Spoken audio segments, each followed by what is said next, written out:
today we are going to discuss with a new chapter, that is biotechnology and its application. Here, what is biotechnology? Biotechnology means here using some microorganisms,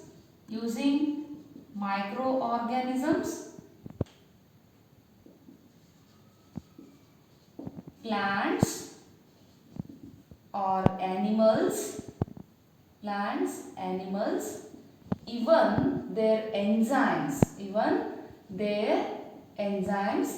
to produce some products. They are helpful for human being or human welfare. That is called biotechnology. Biotechnology means ಇಲ್ಲಿ ನಾವು ಯಾವುದಾದ್ರೂ some micro organisms ಅನ್ನ use ಮಾಡ್ಕೋಬಹುದು. For example fungus ಆಗಿರ್ಬೋದು, bacteria ಆಗಿರ್ಬೋದು, some micro organisms ಆಗಿರ್ಬೋದು, plants ಆಗಿರ್ಬೋದು, ಅಥವಾ ಆನಿಮಲ್ಸ್ ಆಗಿರ್ಬೋದು, ಅಥವಾ ಇದು ಯಾವುದೇ ಪ್ಲಾಂಟ್ ಆನಿಮಲ್ ಸೆಲ್ಸ್ದು ಎನ್ಸೈಮ್ಸ್ ಆಗಿರ್ಬೋದು. ಸೊ ಇವನ್ನೆಲ್ಲವೇ ಯೂಸ್ ಮಾಡ್ಕೊಂಡು ಏನು ಮಾಡ್ತೀವಿ ಅಂದರೆ ಸಮ್ ಪ್ರಾಡಕ್ಟ್ಸ್ ಅನ್ನ ಫಾರ್ಮೇಷನ್ ಮಾಡ್ತೇವೆ. ಆ ಪ್ರಾಡಕ್ಟ್ ಯಾವ ರೀತಿ ಇರಬೇಕು ಅಂದರೆ ನಮ್ಮ ಹ್ಯೂಮನ್ ವೆಲ್ಫೇರ್ಗೆ, ಹ್ಯೂಮನ್ ಬೀಯಿಂಗ್ಗೆ ಅದರಿಂದ ಯೂಸ್ ಆಗ್ತಿರ್ಬೇಕು. ಸೊ ಆ ರೀತಿ ಒಂದು ಪ್ರಾಡಕ್ಟನ್ನು ಫಾರ್ಮೇಷನ್ ಮಾಡುವಂಥ ಟೆಕ್ನಾಲಜಿಯನ್ನು ಬಯೋಟೆಕ್ನಾಲಜಿ ಅಂತ ಕರಿತೇವೆ. ಇಲ್ಲಿ ಹೆಸರು ಒಳಗಡೆನೇ ಇದೆ, bio means living organisms, technology. Living organisms ಅನ್ನು ಯೂಸ್ ಮಾಡಿಕೊಂಡು ಸಮ್ ಟೆಕ್ನಾಲಜಿದಿಂದ ನಾವು ಸಮ್ ಪ್ರಾಡಕ್ಟನ್ನು ಫಾರ್ಮೇಷನ್ ಮಾಡಿ, ಸೊ ಅದು ಹ್ಯೂಮನ್ ಬೀಯಿಂಗ್ಗೆ ಯೂಸ್ಫುಲ್ ಆಗುವಂಥ ಪ್ರಾಡಕ್ಟನ್ನು ಫಾರ್ಮೇಷನ್ ಮಾಡುವಂಥ ಒಂದು ಟೆಕ್ನಾಲಜಿಯನ್ನು ಬಯೋಟೆಕ್ನಾಲಜಿ ಅಂತ ಕರಿತೇವೆ. ಈಗ ನಾವು ಬಯೋಟೆಕ್ನಾಲಜಿದಿಂದ ಏನೇನು ಅಪ್ಲಿಕೇಶನ್ಸು ಅಥವಾ ನಾವು ಬಯೋಟೆಕ್ನಾಲಜಿಯನ್ನು ಯಾವ್ಯಾವ ಫೀಲ್ಡ್ ಒಳಗಡೆ ಯೂಸ್ ಮಾಡ್ಕೋತೀವಿ? ಅಗ್ರಿಕಲ್ಚರಲ್ ಫೀಲ್ಡ್ ಒಳಗಡೆ ಯೂಸ್ ಮಾಡ್ತೀವಿ, ದೆನ್ ಮೆಡಿಸಿನಲ್ ಫೀಲ್ಡ್ ಒಳಗಡೆ ಯೂಸ್ ಮಾಡ್ತೀವಿ. ಈ ರೀತಿ ಸಮ್ ಫೀಲ್ಡ್ ಒಳಗಡೆ ಏನು ಮಾಡ್ತೀವಿ ಅಂದರೆ ಬಯೋಟೆಕ್ನಾಲಜಿಯನ್ನು ಯೂಸ್ ಮಾಡ್ತೇವೆ.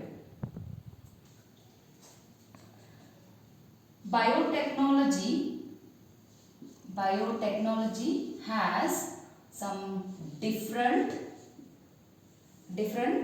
applications.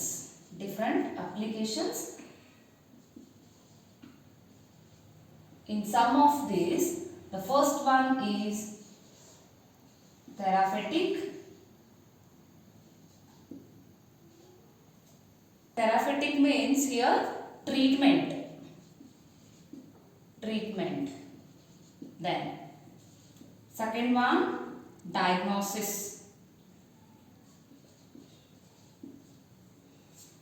Diagnosis means here identify some diseases by the help of some test, that is called diagnosis ಅಂತ ಕರೀತೇವೆ.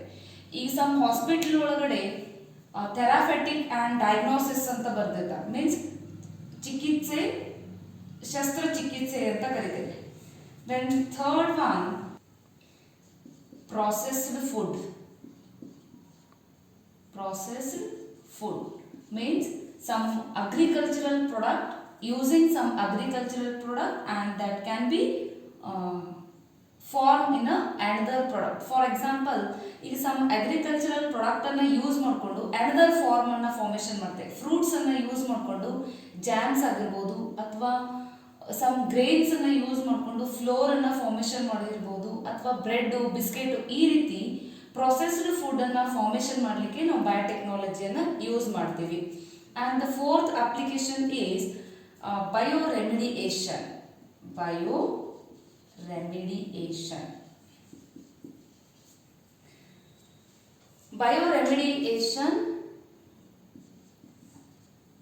Bioremediation means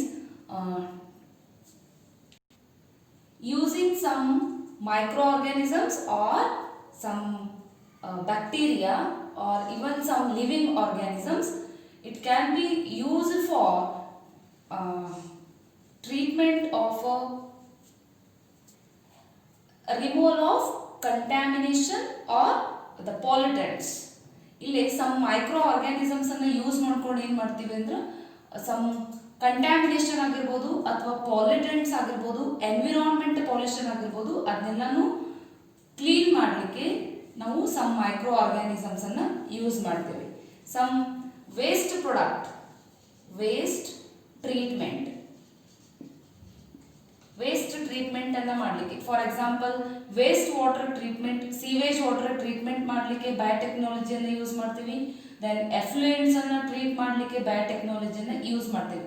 ಈ ರೀತಿ ಬಯೋಟೆಕ್ನಾಲಜಿ ಏನು ಮಾಡ್ತೈತಿ, ಬಯೋಟೆಕ್ನಾಲಜಿಯನ್ನು ನಾವು ಡಿಫ್ರೆಂಟ್ ಫೀಲ್ಡ್ ಒಳಗಡೆ ಏನು ಮಾಡ್ತೀವಿ, use ಮಾಡ್ಕೊಳ್ತೇವೆ.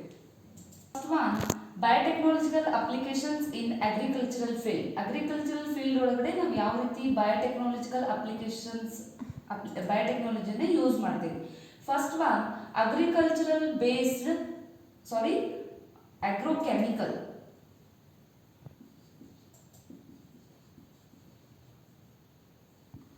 Agrochemical based agriculture means using some herbicides, some pesticides, some insecticides, using chemicals like herbicides ಅಂದ್ರೆ ನಾವು some herbs ಅನ್ನ kill ಮಾಡಲಿಕ್ಕೆ ಯೂಸ್ ಮಾಡುವಂತ ಕೆಮಿಕಲ್ಸ್ ಅನ್ನ ಹರ್ಬಿಸೈಡ್ಸ್ ಅಂತೀವಿ.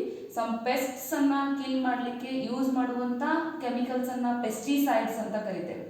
ಇಲ್ಲಿ ಸಮ್ ಕೆಮಿಕಲ್ಸ್ ಅನ್ನ ಯೂಸ್ ಮಾಡ್ಕೊಂಡು ಏನ್ ಮಾಡ್ತೀವಿ, ಅಗ್ರಿಕಲ್ಚರ್ ಅನ್ನ ಮಾಡುವಂತ ಒಂದು ಟೆಕ್ನಿಕ್ ಅನ್ನ ಅಗ್ರೋಕೆಮಿಕಲ್ ಬೇಸ್ಡ್ ಅಗ್ರಿಕಲ್ಚರ್ ಅಂತ ಕರಿತೇವೆ. Next second one, organic agriculture means ಸಾವಯವ ಕೃಷಿ ಅಂತ ಕರಿತೇವೆ. ಇಲ್ಲಿ ಯಾವುದೂ ಕೆಮಿಕಲ್ಸ್ ಅನ್ನ ಯೂಸ್ ಮಾಡ್ಕೊಳ್ಳೋದಿಲ್ಲ. ಫಾರ್ ಎಕ್ಸಾಂಪಲ್ ನಾವು ಅರ್ಥವರ್ಮ್ ಅನ್ನ ಯೂಸ್ ಮಾಡ್ಕೋಬಹುದು ಅಥವಾ ಅದರ್ ಆರ್ಗ್ಯಾನಿಸಮ್ಸ್ ಅನ್ನ ಯೂಸ್ ಮಾಡ್ಕೊಂಡು ಏನ್ ಮಾಡ್ತೀವಿ ಅಂತಂದ್ರೆ ಕೃಷಿಯನ್ನ ಮಾಡುವಂತ ಟೆಕ್ನಿಕ್ ಅನ್ನ ಆರ್ಗ್ಯಾನಿಕ್ ಅಗ್ರಿಕಲ್ಚರ್ ಅಂತ ಕರಿತೇವೆ.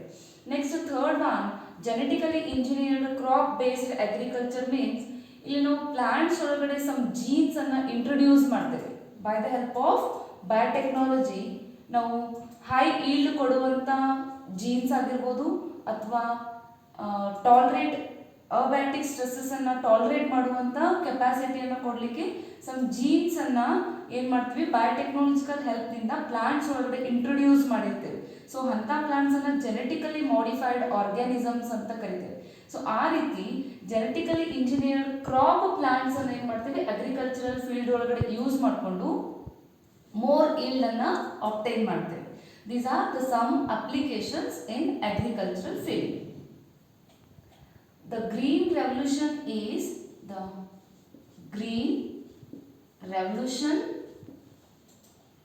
is succeeded by the help of biotechnology. ಈ ಗ್ರೀನ್ ರೆವಲ್ಯೂಷನ್ ಹಸಿರು ಕ್ರಾಂತಿ ಸಕ್ಸೀಡೆಡ್ ಆಗಲಿಕ್ಕೆ ಬಯೋಟೆಕ್ನಾಲಜಿ ಹೆಲ್ಪ್ದಿಂದ ನಾವು ವೆರೈಟಿ ಆಫ್ ಪ್ಲಾಂಟ್ಸ್ ಅನ್ನ ಪ್ರೊಡ್ಯೂಸ್ ಮಾಡ್ತೇವೆ. ಈಗ for example semidwarf wheat variety ಆಗಿರ್ಬೋದು ಆರ್ ಸೆಮಿಡಾರ್ಫ್ ರೈಸ್ ವೆರೈಟಿಯನ್ನ ಫಾರ್ಮೇಷನ್ ಮಾಡಲಿಕ್ಕೆ ನಾವು ಬಯೋಟೆಕ್ನಾಲಜಿನ ಯೂಸ್ ಮಾಡಿಕೊಂಡು ಮೋರ್ ನಂಬರ್ ಆಫ್ ಈಲ್ಡ್ ಅನ್ನ ಏನ್ ಮಾಡ್ತೀವಿ, ಫಾರ್ಮೇಷನ್ ಮಾಡ್ತೀವಿ.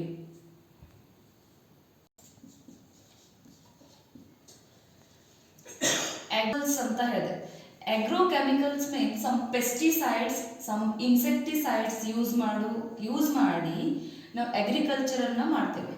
ಇಲ್ಲಿ ಸಮ್ ಅಗ್ರೋಕೆಮಿಕಲ್ಸ್ ಅನ್ನ ಯೂಸ್ ಮಾಡೋದ್ರಿಂದ ಇವು ಜಾಸ್ತಿ ಎಕ್ಸ್ಪೆನ್ಸಿವ್ ಆಗಿರ್ತಾವೆ. ಎಲ್ಲ ಫಾರ್ಮರ್ಸ್ಗೂ ತಗೋಲಿಕ್ಕೆ ಆಗೋದಿಲ್ಲ. ಆಮೇಲೆ ಸಮ್ ಕೆಮಿಕಲ್ಸ್ದಿಂದ ಸೈಡ್ ಇಫೆಕ್ಟ್ಸ್ನೂ ಆಗ್ತಿರ್ತಾವೆ. ಅಷ್ಟೇ ಅಲ್ಲದೇನು ಎನ್ವಿರಾನ್ಮೆಂಟ್ ಏನಾಗ್ತದೆ, ಪೊಲ್ಯೂಷನ್ ಆಗ್ತದೆ. ಸೊ ನಾವು ಅಗ್ರೋಕೆಮಿಕಲ್ಸ್ ಅನ್ನ ಯೂಸ್ ಮಾಡೋ ಬದಲಾಗಿ ಇಲ್ಲೇ ಜೆನೆಟಿಕಲಿ ಮಾಡಿಫೈಡ್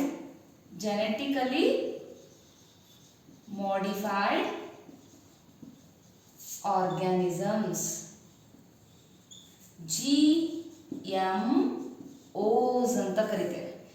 ಅಗ್ರೋಕೆಮಿಕಲ್ಸ್ ಅನ್ನ ಯೂಸ್ ಮಾಡೋ ಬದಲಾಗಿ ಜೆನೆಟಿಕಲಿ ಮಾಡಿಫೈಡ್ ಆರ್ಗ್ಯಾನಿಸಮ್ಸ್ ಅನ್ನ ಯೂಸ್ ಮಾಡ್ಕೋಬಹುದು. ಫಾರ್ ಎಕ್ಸಾಂಪಲ್ ಸಮ್ ಬ್ಯಾಕ್ಟೀರಿಯಾ ಆಗಿರ್ಬೋದು ಆರ್ ಸಮ್ ಫಂಗಸ್ ಆಗಿರ್ಬೋದು ಆರ್ ಆನಿಮಲ್ಸ್ ಆಗಿರ್ಬೋದು. ಇದನ್ನ ಯೂಸ್ ಮಾಡ್ಕೊಂಡು ಏನ್ ಮಾಡ್ತೀವಿ, ಈಲ್ಡ್ ಅನ್ನ ಜಾಸ್ತಿ ಮಾಡ್ತೇವೆ. genetically modified organisms, they are having some properties like they are having tolerance capacity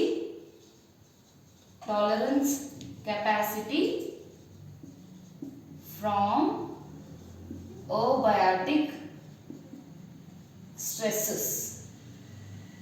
For example, ಈಗ ಎನ್ವಿರಾನ್ಮೆಂಟ್ ಒಳಗಡೆ ಟೆಂಪರೇಚರ್ ಹೈ ಆಗ್ಬೋದು ಅಥವಾ ಲೋ ಆಗ್ಬೋದು, ಡ್ರಾಟ್ ಕಂಡೀಷನ್ ಆಗಿರ್ಬೋದು, ಇವೆಲ್ಲಾನು ಟಾಲರೇಟ್ ಮಾಡುವಂತ ಕೆಪಾಸಿಟಿ ಏನಾಗಿರ್ತೈತಿ ಈ ಜೆನೆಟಿಕಲಿ ಮಾಡಿಫೈಡ್ ಆರ್ಗ್ಯಾನಿಸಮ್ಸ್ ಒಳಗಡೆ ಇರ್ತದೆ. reduce chemical pesticides. Chemical pesticides. Pesticides.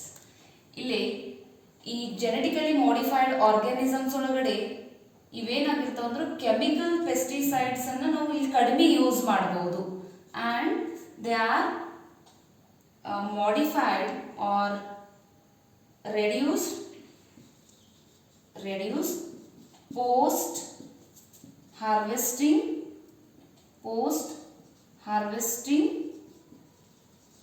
losses.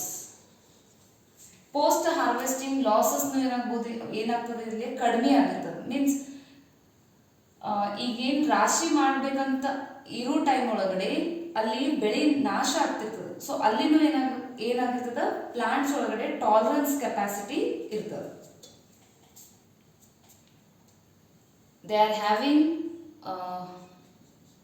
Mineral capacity. ಅದ್ರೊಳಗಡೆ ಮೀನ್ಸ್ ಮಿನರಲ್ಸು ವಿಟಾಮಿನ್ಸ್ ಏನಾಗಿರ್ತಾವೆ ಜಾಸ್ತಿ ಆಗಿರ್ತಾವೆ. ಆಮೇಲೆ ಇಲ್ಲಿ ನ್ಯೂಟ್ರಿಷನಲ್ ಕ್ವಾಲಿಟಿನೂ ಏನಾಗಿರ್ತದ ಇನ್ಕ್ರೀಸ್ ಇರ್ತದೆ. ನ್ಯೂಟ್ರಿಷನಲ್ ಕ್ವಾಲಿಟಿ ಏನಾಗಿರ್ತದೆ ಇನ್ಕ್ರೀಸ್ ಇರ್ತದೆ. These are the some important aspects of genetically modified organisms. In agricultural field, the first example is BT cotton. Now agricultural field ಒಳಗಡೆ first one BT cotton ಬಗ್ಗೆ study ಮಾಡೋಣ. Here the BT means it is a short form of a bacterium that is Bacillus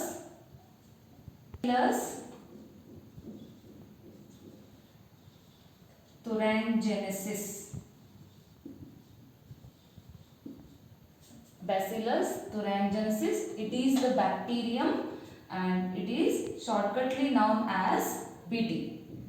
Here the Bacillus thuringiensis, it form the gene that is BT gene, and that BT gene is also known as cry gene. ಇಲ್ಲಿ BT cotton ಅಂತ ಕರಿತೇವೆ. BT ಅಂದ್ರೇನು? Bacillus ಥುರಿಂಜಿಯನ್ಸಿಸ್. ಈ bacillus ಥುರಿಂಜಿಯನ್ಸಿಸ್ bacteria ಇದ್ದಿದ್ದು ಒಂದು gene ಅನ್ನು produce ಮಾಡ್ತದ. ಆ ಜೀನ್ ಅನ್ನು ನಾವು BT ಜೀನ್ ಅಂತ ಕರಿತೇವೆ. ಈ BT ಜೀನ್ ಅನ್ನು ನಾವು ಆಲ್ಸೋ ಕ್ರೈ ಜೀನ್ ಅಂತ ಕರಿತೇವೆ. ಇಲ್ಲಿ CRY ಕ್ರೈ ನಾವಿಲ್ಲಿ ಎರಡು ಮೆಥಡ್ ಒಳಗಡೆ ಬರೀತೇವೆ. CRY ಇಟ್ಯಾಲಿಕ್ ಫಾರ್ಮ್ ಒಳಗಡೆ ಇದನ್ನ ಬರೆದು ಅಂಡರ್ಲೈನ್ ಅನ್ನ ಮೆನ್ಷನ್ ಮಾಡಿದ್ವಿ ಅಂದ್ರೆ ಅದನ್ನ ನಾವು ಜೀನ್ ಅಂತ ಕನ್ಸಿಡರ್ ಮಾಡ್ತೀವಿ. ಸಿಂಪ್ಲಿ ಇದನ್ನ CRY ಸಿಂಪಲ್ ಆಗಿ ಬರೆದ್ರೆ ಇದನ್ನ ಪ್ರೋಟೀನ್ ಅಂತ ಕನ್ಸಿಡರ್ ಮಾಡ್ತೇವೆ. ಸೊ ನಾ ಇಲ್ಲಿ ಅಂಡರ್ಲೈನ್ ಮಾಡಿದ್ದೀನಿ, ಇದನ್ನ ಜೀನ್ ಅಂತ ಕನ್ಸಿಡರ್ ಮಾಡಿ. Here the BT gene, it is also known as cry gene. Here the BT gene or the cry gene, it produce the cry protein by the help of transcription and translation process. What is transcription and translation? Transcription means the synthesis of mRNA on the one strand of DNA is called transcription. By the help of that mRNA, the protein synthesis process is called translation. By the help of transcription and translation, here the BT gene, it produce the cry protein, and that cry protein is toxic. It is toxic in nature. When it is in a bacteria or it is in a plant, on that time it is in a protoxin. It means it is inactive in condition. Protoxin or protoxic or inactive condition.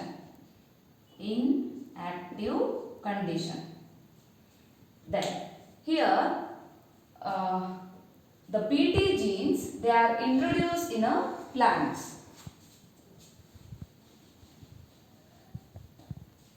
that BT genes, they are introduced in the plants by the help of a biotechnology, and these plants, they are produce the cry proteins, means the cry genes, they are produce the cry proteins. ಈ BT jeans translation process ಇಂದ ಏನಾಗ್ತದ CRY proteins ಅನ್ನ produce ಮಾಡ್ತವೆ. ಈ CRY proteins ಯಾವಾಗ bacteria ಒಳಗಡೆ ಇರ್ತಾವೆ ಅವಾಗ ಅವು ಇನ್ ಆಕ್ಟಿವ್ ಕಂಡೀಷನ್ ಒಳಗಡೆ ಇರ್ತಾವೆ. ನಾವು ಯಾವಾಗ ಈ BT ಜೀನ್ಸ್ ಅನ್ನ ಪ್ಲಾಂಟ್ಸ್ ಒಳಗಡೆ ಇಂಟ್ರೊಡ್ಯೂಸ್ ಮಾಡ್ತೇವೆ ಆ ಟೈಮ್ ಒಳಗಡೆನೂ ಏನಾಗಿರ್ತಾವೆ ಇನ್ ಆಕ್ಟಿವ್ ಕಂಡೀಷನ್ ಒಳಗಡೆ ಇರ್ತಾವೆ. ದೆನ್ ಹಿಯರ್ ನಾವು ಪ್ಲಾಂಟ್ಸ್ ಒಳಗಡೆ ಆ BT ಕ್ರೈ ಜೀನ್ ಅನ್ನ R BT genes are introduced in the plants by the help of biotechnology, and these plants are also synthesis are produce the cry proteins by the help of transcription and translation process. ಈ plants translation process ಇಂದ ಏನ್ ಮಾಡ್ತಾವು BT genes ಇದ್ದು or cry genes ಇದ್ದು cry proteins ಅನ್ನ produce ಮಾಡ್ತಾವೆ. And these cry proteins are crystal form ಒಳಗಡೆ present ಇರ್ತಾವೆ. And these proteins they are active in alkaline pH. ಈ ಕ್ರಿಸ್ಟಲ್ಸು ಯಾವಾಗ ಆಕ್ಟಿವ್ ಆಗ್ತಾವಂದ್ರೆ ಯಾವುದೇ ಒಂದು ಪೆಸ್ಟ್ ಆಗಿರ್ಬೋದು ಅಥವಾ ಯಾವುದೇ ಲಾರ್ವಾ ಆಗಿರ್ಬೋದು, ಆ ಲಾರ್ವಾದು ಪಿ ಎಚ್ ಒಳಗಡೆ ಮಾತ್ರ ಕ್ರಿಸ್ಟಲ್ಸ್ ಏನಾಗ್ತಾವ ಡಿಸಾಲ್ವ್ ಆಗಿ ಆಕ್ಟಿವ್ ಆಗ್ತಾವ. For example, the plant, it has the cry protein or a cry gene in a leaf ಒಳಗಡೆ. ಎಕ್ಸಾಂಪಲ್, ಲೀಫ್ ಒಳಗಡೆ ನಮ್ದು ಕ್ರೈ ಪ್ರೋಟೀನ್ ಅದ. ಈ ಲೀಫ್ ಅನ್ನ ಕ್ಯಾಟರ್ಪಿಲ್ಲರ್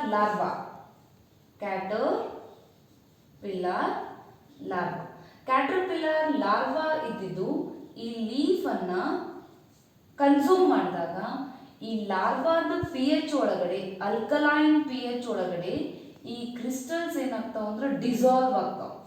ಡಿಸಾಲ್ವ್ ಆದ್ಮೇಲೆ here these crystals they are dissolve in a pH, alkaline pH of that larva, and they are bind the epithelial cells of that larva. It is the alimentary canal of that larva, and these are epithelial cells. Here these crystals, they are get dissolved and they are form a perforation. It means they are form a pores in that epithelial cells. When the pores are formed in that epithelial cells, water is easily enter into that cells. It means these cells become swell and they become rupture. If the alimentary canal is ruptured, the larva become die. ಈಗ plants ಒಳಗಡೆ for example leaf ಒಳಗಡೆ CRY protein ಐತಿ ಅಂತ ನಾವು just imagine ಮಾಡಿದಾಗ ಈ ಕ್ಯಾಟರ್ಪಿಲ್ಲರ್ಸ್ larva stage ಅಥವಾ larva ಇದ್ದಿದ್ದು ಈ ಲೀಫನ್ನು ತಿಂದ್ಮೇಲೆ ಇದ್ರ ಒಳಗಡೆ ಇರುವಂಥ ಪ್ರೋಟೀನ್ ಏನಾಗ್ತೈತೆ ಅಂದ್ರೆ ಆಕ್ಟಿವ್ ಆಗ್ತದೆ. ಯಾಕೆ ಈ ಲಾರ್ವಾ ಒಳಗಡೆ ಬಂದು ಆಕ್ಟಿವ್ ಆಗ್ತೈತದು? ಈ ಲಾರ್ವಾ ಒಳಗಡೆ ಅಲ್ಕಲೈನ್ pH ಅದ, ಪ್ಲಾಂಟ್ ಒಳಗಡೆ ಅಲ್ಕಲೈನ್ pH ಇಲ್ಲ. ಸೊ ಅದ್ರ ಸಲುವಾಗಿ ಈ ಕ್ರಿಸ್ಟಲ್ಸು ಪ್ಲಾಂಟ್ಸ್ ಒಳಗಡೆ ಇದ್ದಾಗ ಇನ್ ಆಕ್ಟಿವ್ ಕಂಡೀಷನ್ ಒಳಗಡೆ ಇರ್ತಾವು. ಯಾವಾಗ ಲಾರ್ವಿ ಸ್ಟೇಜ್ ಒಳಗಡೆ ಎಂಟ್ರಿ ಆಗ್ತೈತಿ ಅವಾಗ ಏನಾಗ್ತಂದ್ರ ಈ ಕ್ರಿಸ್ಟಲ್ಸ್ ಇದು ಆಕ್ಟಿವ್ ಕಂಡೀಷನ್ ಒಳಗಡೆ ಬರ್ತಾವ. ಆಕ್ಟಿವ್ ಕಂಡೀಷನ್ ಆದ್ಮೇಲೆ ಈಗ ಫಾರ್ ಎಕ್ಸಾಂಪಲ್ ಈ ಎಪಿಥೀಲಿಯಲ್ ಸೆಲ್ಸ್ ಅದಾವ. ಈ ಎಪಿಥೀಲಿಯಲ್ ಸೆಲ್ಸ್ ಅನ್ನ ಏನ್ ಮಾಡ್ತಾವಂದ್ರೆ ಅದಕ್ಕೆ ಹೋಲ್ ಅನ್ನ ಮಾಡಿ ಆ ಹೋಲ್ ಒಳಗಡೆ ವಾಟರ್ ಎಂಟ್ರಿ ಆಗ್ತದೆ. ವಾಟರ್ ಎಂಟ್ರಿ ಆಯ್ತು ಅಂದ್ರೆ ಸೆಲ್ಸ್ ಎಲ್ಲ ಏನಾಗ್ತಾವ ಸ್ವೆಲ್ ಆಗ್ತಾವು, ಸ್ವೆಲ್ಸ್ ಆಗಿ ರಪ್ಚರ್ ಆಗ್ಬಿಡ್ತಾವ. ಸೊ ಇಲ್ಲಿ ರಪ್ಚರ್ ಆಯಿತು ಅಂದ್ರೆ ಆಟೋಮೆಟಿಕಲಿ ಅದರ ಎಲಿಮೆಂಟರಿ ಕೆನಾಲ್ ಏನಾಗ್ತದೆ ಡಿಸ್ಟ್ರಾಯ್ ಆಗ್ತದೆ. ಎಲಿಮೆಂಟರಿ ಕೆನಾಲ್ ಡಿಸ್ಟ್ರಾಯ್ ಆಯ್ತಂದ್ರೆ ಕಂಪ್ಲೀಟ್ ಆ ಲಾರ್ವಾ ಏನಾಗ್ತದೆ ಕಿಲ್ ಆಗಿ ಹೋಗ್ತದೆ. ಈಗ ನಾವು ಅದರ ರೀಪ್ರೊಡಕ್ಟಿವ್ ಸ್ಟೇಜ್ ಒಳಗಡೆ egg, larva, pupa, then adult ಅಂತ 4 ಸ್ಟೇಜಸ್ ಮಾಡ್ತೀವಿ. ಇಲ್ಲಿ ಲಾರ್ವಾನೇ ಕಿಲ್ ಆಗಿ ಹೋಯ್ತು ಅಂದ್ರೆ ಪ್ಯೂಪಾ ಫಾರ್ಮೇಷನ್ ಆಗೋದಿಲ್ಲ, ಪ್ಯೂಪಾ ಫಾರ್ಮೇಷನ್ ಆಗೋದಿಲ್ಲ ಅಂದ್ರೆ ಅಡಲ್ಟ್ ಫಾರ್ಮೇಷನ್ ಆಗೋದಿಲ್ಲ. ಇಟ್ ಮೀನ್ಸ್ ಆ ಕ್ಯಾಟರ್ಪಿಲ್ಲರ್ಸ್ ಅನ್ನ ನಾವು ಲಾರ್ವಿ ಸ್ಟೇಜ್ ಒಳಗಡೆ ಏನ್ ಮಾಡ್ತೀವಿ ಕಿಲ್ ಮಾಡ್ತೀವಿ. ಸೊ ಈ ರೀತಿ ಸಮ್ BT ಜೀನ್ಸ್ ಅನ್ನ ಯೂಸ್ ಮಾಡಿಕೊಂಡು ಸಮ್ ಪ್ಲಾಂಟ್ಸ್ ಅನ್ನ ಏನ್ ಮಾಡ್ತೀವಿ ಫಾರ್ಮೇಷನ್ ಮಾಡ್ತೀವಿ. For example BT cotton, BT brinjal, BT tomato, BT soybean, ಈ ತರ ಡಿಫ್ರೆಂಟ್ ಪ್ಲಾಂಟ್ಸ್ ಅನ್ನ ಏನ್ ಮಾಡ್ತೀವಿ BT ಜೀನ್ಸ್ ಅನ್ನ ಯೂಸ್ ಮಾಡಿಕೊಂಡು ಪೆಸ್ಟ್ ರೆಸಿಸ್ಟೆನ್ಸ್ ಪ್ಲಾಂಟ್ಸ್ ಅನ್ನ ಫಾರ್ಮೇಷನ್ ಮಾಡ್ತೀವಿ. For example, Cry1AC, Cry2AB, these two genes are using in a cotton plant. Cotton plant used to control the bollworm disease, and Cry1AB gene it is used to control a core borer disease. Core borer disease in maize plant. Cry1AC, Cry2AB jeans ಅನ್ನ ನಾವು cotton plant ಒಳಗಡೆ ಬಾಲ್ವಾರ್ಮ್ disease ಅನ್ನ control ಮಾಡಲಿಕ್ಕೆ use ಮಾಡ್ತೀವಿ. For example ಇದು cotton plant ಮೊಗ್ಗಿರ್ತದೆ. ಈ ಮೊಗ್ಗಿಗೆ ಏನಾಗಿರ್ತದೆ insects ಏನ್ ಮಾಡ್ತಾವು ಹೋಲ್ ಅನ್ನ ಮಾಡ್ತಾವ. ಸೊ ಆ ಡಿಸೀಸ್ ಅನ್ನ ನಾವು ಕಾಟನ್ ಬಾಲ್ವಾರ್ಮ್ ಡಿಸೀಸ್ ಅಂತ ಕರಿತೀವಿ. ಈ ಡಿಸೀಸ್ ಅನ್ನ ಕಂಟ್ರೋಲ್ ಮಾಡಲಿಕ್ಕೆ Cry1AC, Cry2AB ಜೀನ್ಸ್ ಅನ್ನ ಯೂಸ್ ಮಾಡ್ತೀವಿ. ಕಾರ್ನ್ ಬೋರರ್ ಡಿಸೀಸ್ ಅನ್ನ ಕಂಟ್ರೋಲ್ ಮಾಡಲಿಕ್ಕೆ Cry1AB ಜೀನ್ ಅನ್ನ ಯೂಸ್ ಮಾಡ್ತೇವೆ.